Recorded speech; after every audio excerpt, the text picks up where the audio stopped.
Hey everyone! Welcome back to Online Tools Master. Today, we're diving into a super handy tool for turning your text into an image from onlinetexttools.com. This tool is perfect for creating eye-catching visuals quickly and easily. Meet the text-to-image converter, the simplest way to transform your text into a beautiful image. Whether you're making inspirational quotes or custom graphics, this tool has you covered. Let's take a closer look at how it works. First things first, you'll see a text input form on the left. Just type or paste your text here and instantly you'll get an image in the output area. You can customize your image in several ways. Choose your text color, background color, and even set the font size. Want to make your text stand out? Add a shadow, adjust the padding, or play with font styles. Here's an example using a quote from Mr. Nobody. We set the text color to white, the background to purple, and made the font size 80 pixels. To make the text pop, we added a black shadow. Let's see how it looks.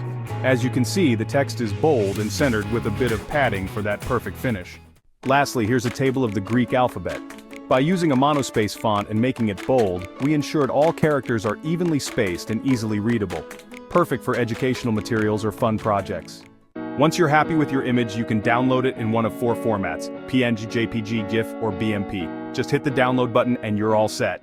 That's a wrap on today's tutorial. If you found this video helpful, don't forget to hit the like button, share with your friends, and subscribe for more awesome tool tutorials. Check out our latest videos on Extract GIF Frames and Text Replacer Tool. Links are right here. Thanks for watching and see you next time.